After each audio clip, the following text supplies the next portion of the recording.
Hello students, welcome back to my channel absorb maths.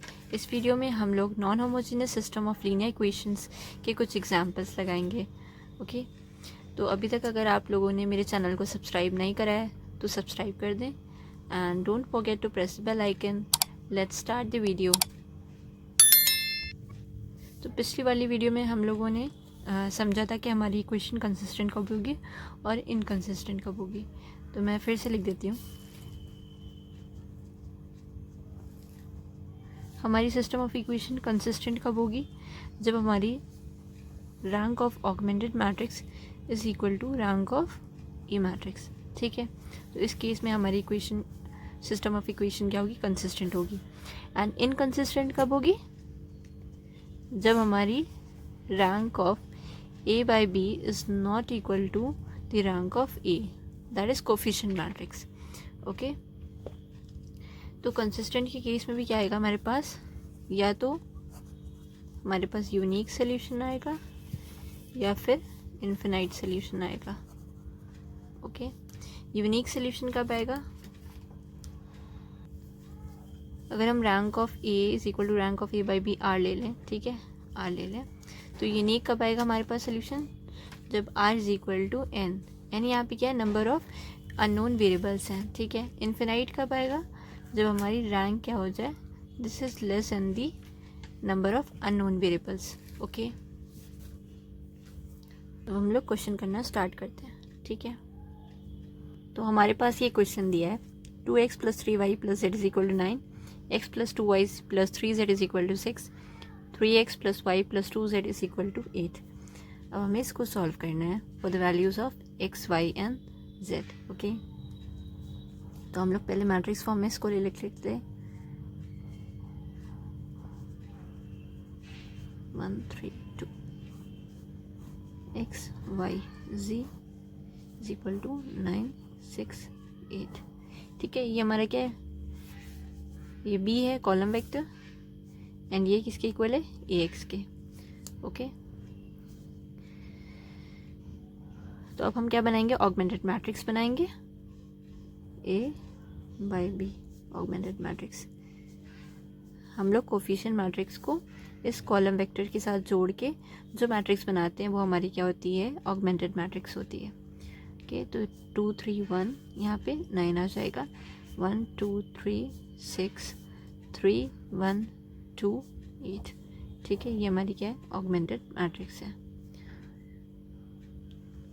Okay, अब हमें क्या करना है? इसको हमने एशेलन फॉर्म में कन्वर्ट करना है। एशेलन फॉर्म में हम क्यों कन्वर्ट करें? क्योंकि हमें रैंक निकालनी है ए बाई बी मैट्रिक्स की और रैंक ऑफ ए मैट्रिक्स भी हमें देखनी है एशेलन फॉर्म में कन्वर्ट करके। ओके, तो हम क्या करेंगे? पहले सेकेंड रो को फर्स्ट वाली रो से इंटरचेंज कर देंगे। तो 1 2 3 6 2 3 1 9 3 1 2 8। ओके, देन हम इस पोजीशन को और इस पोजीशन को क्या कर लेंगे? 0 बना लेंगे।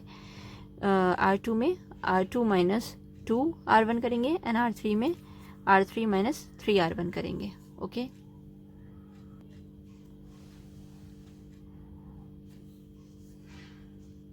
इक्विवेलेंट टू 1 2 3 6, यहाँ पे 0 3 - 4 is -1, 1 - 6 is -5 and 9 - 12 is -3. Okay, 3 - 3 is 0, 1 - 6 is -5, 2 - 9 is -7 and 8 - 18 is -10. Okay, हम क्या करेंगे? R2 को क्या कर लेंगे? -1 से मल्टीप्लाई कर लेंगे, तो हमारी सेकेंड हो जाएगी 0 1 5 3 0 -5 -7 एंड -10। अब हमें क्या करना है?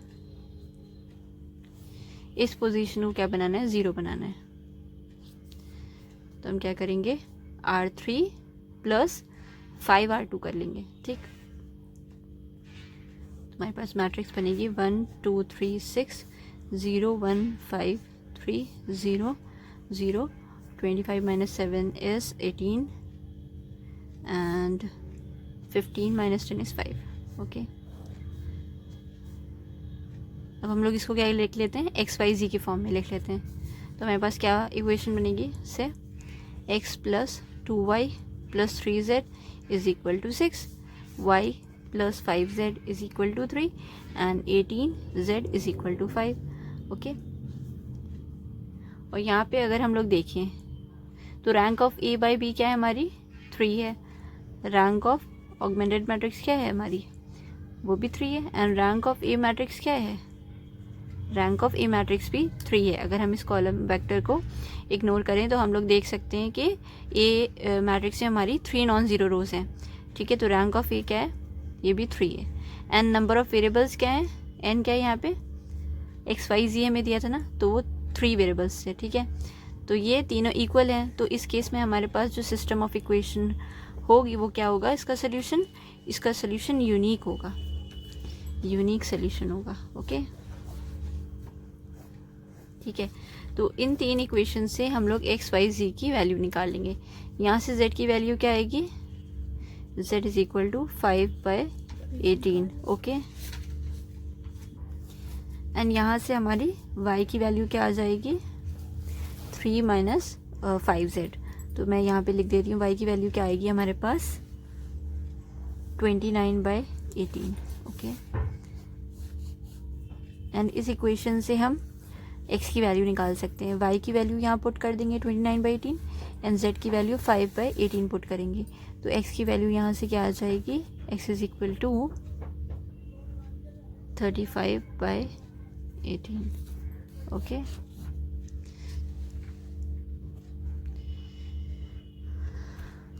तो x आया 35/18, y is equal to 29/18 and z is equal to 5/18. Okay, अब हम लोग नेक्स्ट क्वेश्चन करते हैं.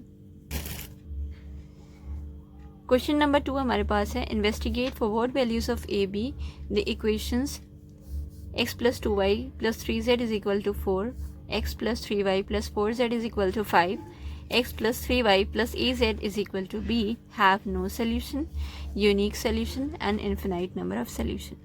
ठीक है, तो इस क्वेश्चन में हमें क्या करना है, हमें a एंड b की वैल्यूज़ ऐसी ढूंढनी है जिसके लिए पहला केस हमारे पास क्या है कि जिसके लिए नो सोल्यूशन आए.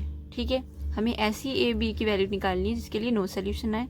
दूसरा, ऐसी a b की वैल्यू निकालनी है जो हमारे पास जिसके लिए यूनिक सोल्यूशन आए, एंड a b की ऐसी वैल्यूज़ निकालनी है जिसके लिए इन्फिनाइट नंबर ऑफ सोल्यूशंस है.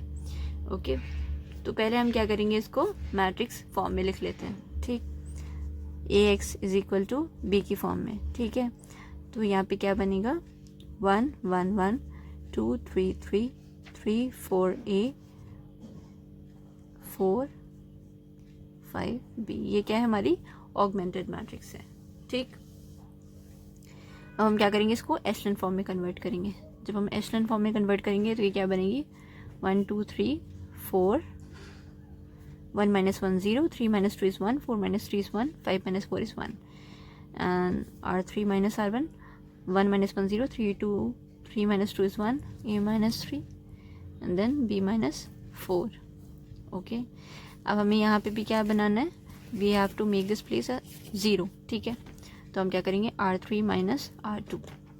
ओके, यहाँ क्या बनेगा 1 2 3 4 0 1 1 1 0 0 a minus 4 and b minus 5. Okay, तो हमारी फाइनल जो एशलन फॉर्म में कन्वर्ट होके मैट्रिक्स आ रही है वो ये मैट्रिक्स है. ठीक है, अब हम लोग जानते हैं, ठीक है, कि अगर rank of a by b अगर इक्वल नहीं है रैंक ऑफ a मैट्रिक्स के, तो इस केस में हमारे क्या हो जाता है, सिस्टम इनकंसिस्टेंट हो जाता है, उसका कोई सोल्यूशन नहीं निकलता है. तो इस केस में हमारे पास क्या होता है, नो सोल्यूशन, नो सोल्यूशन निकलता है इस केस में, है ना. तो यहाँ पे अगर हम a को क्या ले लें 4 ले लें, ठीक है, और b को 5 अगर ना लें, तो रैंक ऑफ a क्या हो जाएगी हमारी 2 हो जाएगी, and rank of a by b क्या हो जाएगी, वो 3 हो जाएगी, है ना. If a is equal to अगर हम 4 लें, ठीक है, एंड b को 5 नहीं लें, ठीक है, तो इस केस में क्या होगा, रैंक ऑफ a हमारी क्या आएगी रैंक ऑफ ए हमारी 2 आएगी and rank of A by B क्या आएगी, वो 3 आएगी एंड ये दोनों क्या है, इक्वल नहीं है, तो इस केस में हमारे पास क्या आएगा, नो सोल्यूशन आएगा। ओके, नेक्स्ट हमें क्या निकालना है, इसका यूनिक सोल्यूशन निकालना है। ठीक, तो हमारी एशेलन फॉर्म में ये मैट्रिक्स आई थी। यूनिक सोल्यूशन के लिए हम जानते हैं rank of A by B should be equal to rank of A and which should be equal to the number of unknown variables. Unknown variables हमारे पास कितने हैं, 3 हैं, तो इस केस में हमारे पास क्या होना चाहिए, ये जो इक्वेशन है ये सेटिस्फाई होना चाहिए। ठीक है, अगर हम यहाँ पे 4 नहीं लें, ठीक है, और कोई सा भी नंबर लें, ठीक है, तो इस केस में हमारी रैंक ऑफ ए क्या होगी, 3 होगी। ठीक, if A is not equal to 4, तो इस केस में रैंक ऑफ ए हमारे पास क्या आ जाएगी, 3 आ जाएगी। एंड बी की अगर हम कोई भी वैल्यू ले लें, ठीक है, बी को अगर 5 ले लें, तब भी रैंक ऑफ ऑगमेंटेड मैट्रिक्स हमारी क्या रहेगी, वो 3 रहेगी। ठीक है, for any value of B, B की हम कोई भी वैल्यू ले लें तो ऑगमेंटेड मैट्रिक्स की जो रैंक होगी वो हमारी 3 रहेगी। For any value of B, rank of A by B is what, it is 3। ठीक है, तो इस केस में हमारे पास क्या आएगा, यूनिक सोल्यूशन आएगा। ठीक है, यूनिक सोल्यूशन। ठीक, अब हमें इन्फिनाइट नंबर ऑफ सोल्यूशन के लिए ए और बी की वैल्यू निकालनी है। ठीक है, तो हम लोग जानते हैं इन्फिनाइट सोल्यूशन कब होता है, जब R is less than number of unknown variables, जहाँ पे आर क्या है, rank of the augmented matrix and the rank of coefficient matrix. ठीक है, तो अगर हम ए को 4 ले लें एंड बी को 5 ले लें, तो इस केस में हमारे पास जो रैंक ऑफ ऑगमेंटेड मैट्रिक्स आएगा वो भी 2 होगा।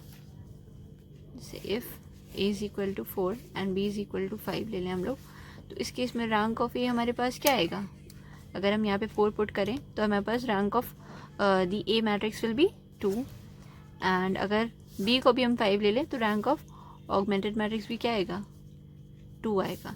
ठीक है, तो इस केस में हमारे पास क्या आएगा, इन्फिनाइट नंबर ऑफ सोल्यूशंस आएंगे। ठीक है, infinite number of solutions. Okay, question number 3 है हमारे पास, show that the equations are consistent and solve them.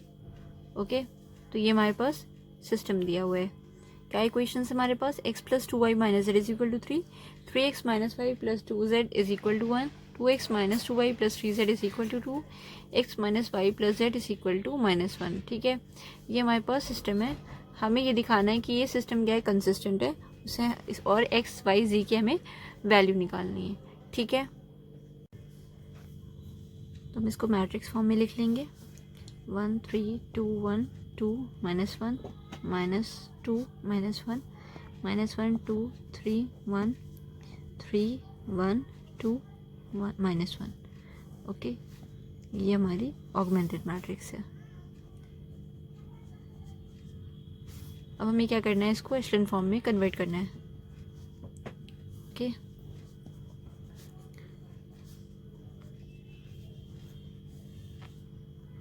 तो यहाँ पे हम क्या करेंगे, R2 माइनस 3 R1 करेंगे, फिर 0 -1 -6 -7 2 + 3 5 1 - 9 is -8। यहाँ पे 2 - 2 0 -2 -4 -6 3 + 2 5 and 2 - 6 is -4। यहाँ पे R4 में से R1 माइनस कर देंगे, 1 - 1 0 -1 -2 -3 1 + 1 2 and -1 -3 -4। ओके, हम क्या करेंगे, R2 माइनस R3 करेंगे तो यहाँ पे क्या आ जाएगा, -1 आ जाएगा। ओके, तो हम कर देते हैं 1 2 -1 3 0 -1 5 -5 0 -8 + 4 -4 0 -6 5 -4 0 -3 2 -4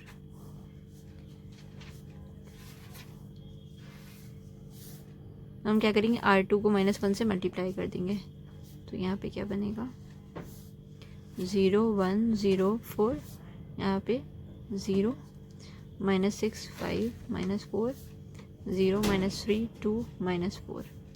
ओके, हम क्या करेंगे यहाँ पे, हम क्या करेंगे R3 + 6R2 करेंगे, एंड R4 में क्या करेंगे, R4 + 3R2 करेंगे। ठीक है, तो इस पोजीशन पे एंड इस पोजीशन पे हमें 0 मिल जाएगा।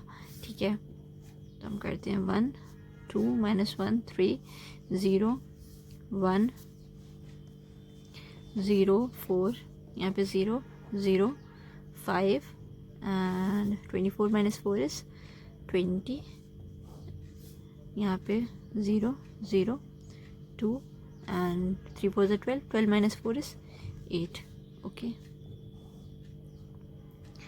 हम R3 में क्या करेंगे, R3 -2 R4 करेंगे, तो यहाँ पे इस पोजीशन पे हमें 1 मिल जाएगा।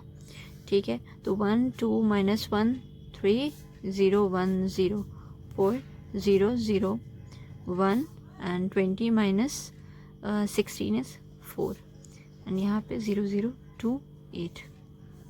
ओके, हम R4 में क्या करेंगे, R4 - 2 R3 करेंगे, तो ये हमारी लास्ट रो पूरी क्या हो जाएगी, 0 हो जाएगी।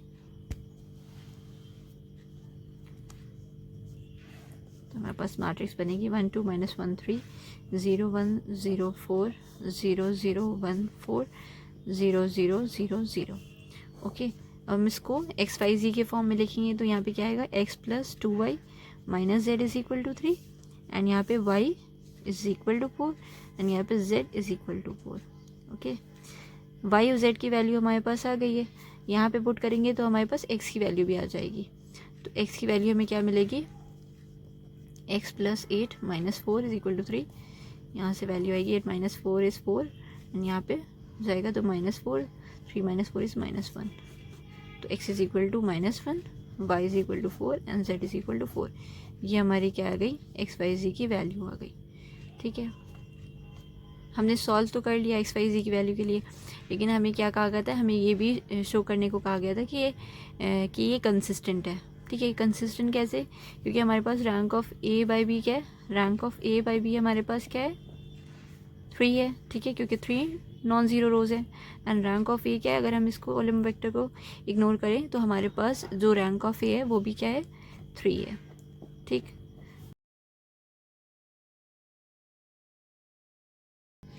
तो इस केस में हमारा सिस्टम क्या होगा, कंसिस्टेंट होगा। तो इस केस में हमारे पास सिस्टम क्या है, सिस्टम इज कंसिस्टेंट।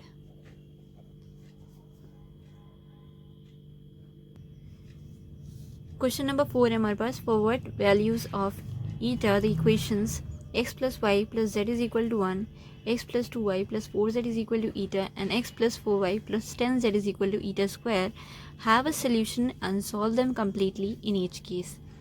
ठीक है, तो हमारे पास ये इक्वेशन दी है, हमें इसका सोल्यूशन निकालना है हर एक केस में। ठीक है, तो पहले हमें क्या निकालनी होगी, ईटा की वैल्यू यहाँ से निकालनी होगी, तभी हम XYZ की वैल्यू निकाल पाएंगे। ठीक है, तो हम पहले इसको मैट्रिक्स फॉर्म में लिख लेते हैं, 1 1 1 1 2 4 1 4 10 1 ईटा स्क्वायर। ओके, तो हम एशेलन फॉर्म में कन्वर्ट करेंगे इसको, 1 1 1 1 1 - 1 0 2 - 1 1 4 - 1 is 3 ईटा -1, यहाँ पे R3 - R1 1 - 1 0 4 - 1 is 3 10 - 1 is 9 and eta square -1। Okay,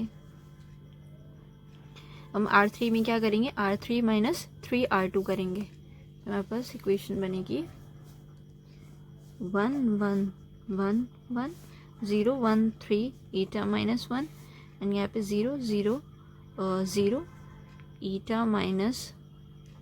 eta square -1, यहाँ पे क्या आएगा, -3 eta -1। ओके,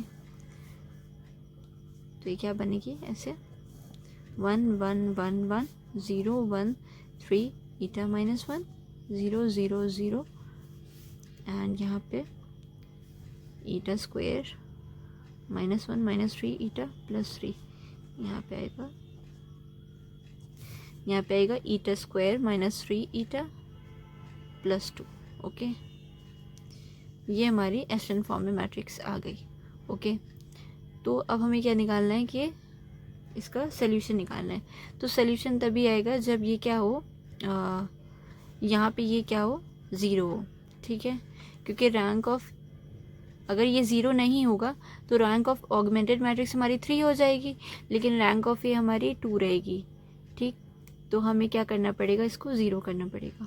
ठीक, तो हम इसको ज़ीरो करके वैल्यूज़ निकाल लेते हैं।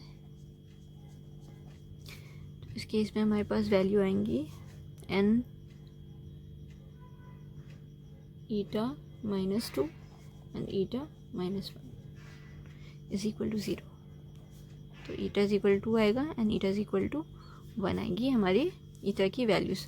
इन वैल्यूज़ के लिए ये हमारी पोजीशन क्या हो जाएगी, 0। ठीक है, तो इस केस में हमारे पास, दोनों ही केसेस में हमारे पास क्या आएगा, इन्फिनाइट नंबर ऑफ सोल्यूशन आएंगे। ठीक है, तो हम केस 1 ले लेते हैं जब ईटा हमारा 1 है। ठीक, case 1 when eta is equal to 1। Okay, तो हमारे पास एशेलन फॉर्म में मैट्रिक्स 1 1 1 1 0 1 3 ईटा -1। तो ईटा 1 -1 क्या हो जाएगा, यहाँ पे 0 एंड 0 0 0, यहाँ पे भी 0। ठीक है, इसको हम सॉल्व करेंगे तो हमारे पास वैल्यू क्या आएगी, x + y + z is equal to 1। तो हमारी इक्वेशंस क्या बनेगी, x + y + z is equal to 1, y + 3z is equal to 0। Okay, तो हमारे पास कितनी इक्वेशंस आ रही हैं, 2 इक्वेशंस आ रही हैं एंड नंबर ऑफ वेरिएबल्स हमारे पास कितने हैं, 3 हैं। तो 1 हमें फ्री वेरिएबल लेना पड़ेगा। ठीक है, 3 इक्वेशंस हैं,